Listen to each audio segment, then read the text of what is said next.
दोस्तों, पैसा हमारी लाइफ में बहुत इम्पोर्टेंट है, लेकिन सवाल ये उठता है कि जब बहुत सारा पैसा आता है तो क्या करें, कैसे मैनेज करें, क्या शो ऑफ में लग जाएं या सब बचा के रख लें, या जिन चीज़ों के लिए महीनों सालों तक वेट किया वो फटाफट से खरीद लें, क्योंकि वो सारी चीज़ें हमारे रिश्तेदारों, फ्रेंड्स या सोशल मीडिया पर पोस्ट करने वाले लोगों के पास पहले से ही है। क्या अमीर दिखना ज़रूरी है या रियल में अमीर होना, रिच बनना है या वेल्दी? चलिए इस वीडियो में हम इसी पर बात करेंगे, समझेंगे कि क्यों अपने बैंक अकाउंट को बढ़ाना ज़्यादा इम्पोर्टेंट है ना कि अपने ईगो को। पहले रिच और वेल्दी पर्सन की डिफिनीशन समझ लेते हैं। रिच लोग पैसा खर्च करते हैं, उनका फोकस रहता है एक सर्टेन लाइफ स्टाइल मेंटेन करना, चीज़ें खरीदना जो वो चाहते हैं। They spend on their desires mostly. जबकि वेल्दी पीपल एसेट एक्यूमुलेट करना अपनी प्रायोरिटी मानते हैं।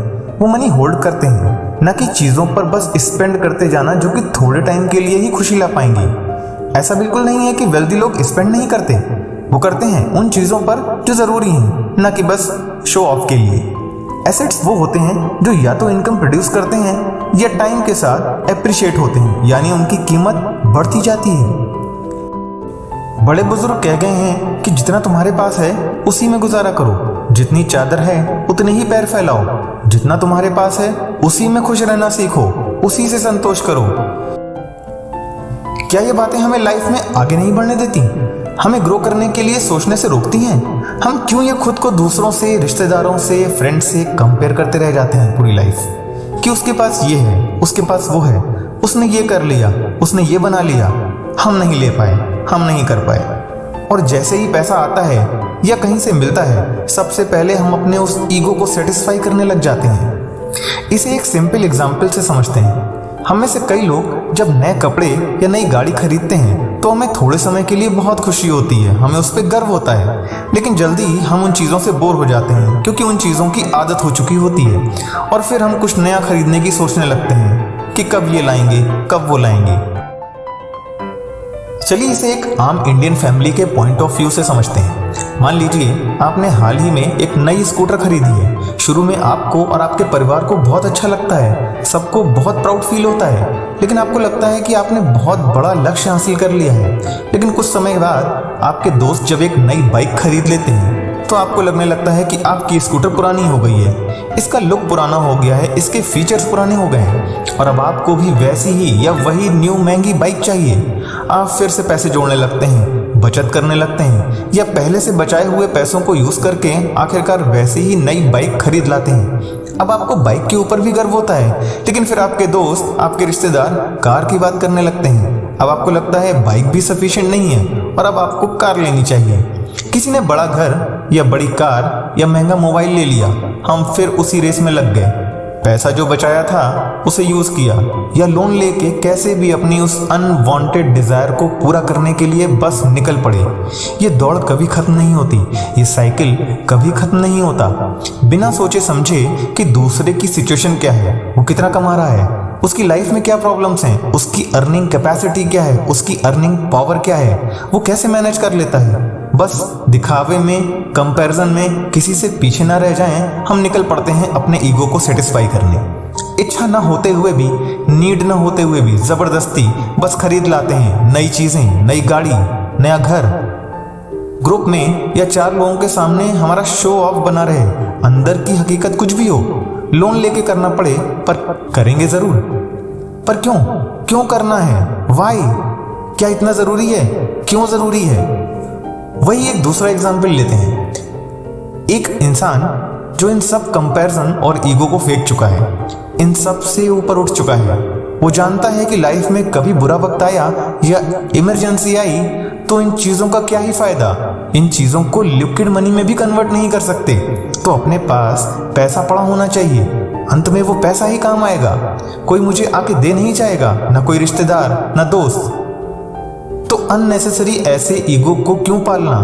क्यों किसी के आगे हाथ फैलाना जब ऐसी कोई इमरजेंसी सिचुएशन आएगी? क्यों ऐसे कंपैरिजन में पड़ना जिससे हमारी लाइफ, हमारी खुशी या फ्यूचर से कोई लेना देना ही नहीं है? वो बंदा लाइफ के छोटे छोटे मोमेंट्स को एंजॉय करता है, हमें भी वही करना चाहिए। अपने एक्सपीरियंसेस पर जरूर खुल के खर्च करिए, खाना हो, घूमना हो या कोई और बेसिक नीड जिससे हम खुश रह सकें। वो चीजें जो शो ऑफ वाली चीजें हमें नहीं दे सकती। मैं ये नहीं कह रहा कि चीजें मत खरीदिए, बेशक जरूरत हो बिल्कुल लीजिए, चाहे वो नए हो, नया घर हो, अच्छे कपड़े हो, अच्छी बाइक हो, महंगी से महंगी चीज हो, अपने सारे शौक पूरे करिए, चाहे वो फोन हो, कार हो, बड़ा घर हो, लेकिन किसी को दिखाने के लिए नहीं, बिल्कुल नहीं। किसी से अननेसेसरी कंपैरिजन या बड़ा बनने के लिए तो बिल्कुल भी नहीं, शो ऑफ के लिए नहीं, नो, बिल्कुल भी नहीं। ध्यान रखिए, वो नीड्स, वो वांट्स, वो डिजायर वाला फॉर्मूला यही होता है जब हम नई चीजों की तलाश में रहते हैं। हम लगातार एक नए एम की तरफ भागते रहते हैं, लेकिन लास्टली हम वहीं के वहीं रह जाते हैं। इसका नतीजा यह है कि हम हमेशा असंतुष्ट रहते हैं, कभी सेटिस्फेक्शन नहीं मिलता, भले ही हमारे पास कितनी ही चीजें क्यों ना हो। सोचिए, इतना पैसा होने के बावजूद दुनिया में इतने सारे लोग खुश क्यों नहीं हैं? क्योंकि वो इस दौड़ में शामिल हो चुके हैं जहां वो कभी सेटिस्फाई नहीं होते और ना कभी होंगे। क्या आप भी उन्हीं में से एक हैं? तब तो थोड़ा और सोचने की जरूरत है। अब सवाल ये उठता है कि इन सारी प्रॉब्लम का हल क्या है? सबसे पहला, हमें इस दौड़ से बाहर निकलना होगा। इसका मतलब ये है कि हमें हर किसी के साथ कंपटीशन या कंपैरिजन नहीं करना है। दूसरे के पैसे, दूसरे की चीजों से अपनी और अपने लाइफ की कंपैरिजन नहीं करनी है। दूसरा, एक्सपीरियंसेस पर ध्यान देना है। चीजों को ओन करने के बजाय एक्सपीरियंस करने पर ध्यान दें। महंगी गाड़ियां, कपड़े और गैजेट्स की बजाय नए एक्सपीरियंस में इन्वेस्ट करें, जैसे कि परिवार के साथ छुट्टियां बिताना, नई जगहों की सैर करना, नई चीजें लर्न करना। तीसरा, इच्छाओं को कंट्रोल करिए। अपनी इच्छाओं पर खर्च कुछ समय के लिए कम कर दें, ताकि आप आगे चलकर उन पर सही तरीके से खर्च कर सकें। जब आप आज के समय में बचाएंगे, तभी तो आगे वाली चीजों का लुत्फ उठा पाएंगे। चौथा, सोशल मीडिया से दूरी। सोशल मीडिया पर जो दिखता है वो सब कुछ सच नहीं होता दोस्तों।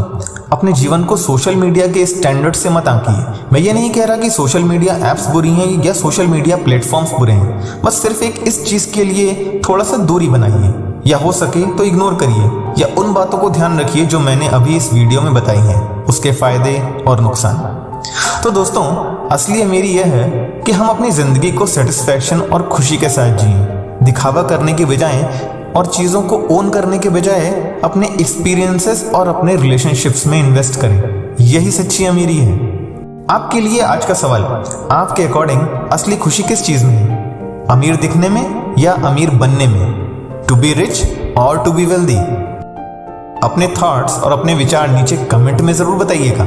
और हाँ, अगर ये वीडियो पसंद आया हो तो अपने फैमिली फ्रेंड्स के साथ जरूर शेयर करिए। मेरे चैनल को सब्सक्राइब करिए और बेल आइकन दबाना ना भूलिए, ताकि आप हमारी आने वाली इंस्पिरेशनल वीडियो से अपडेटेड रह सकें। Thank you.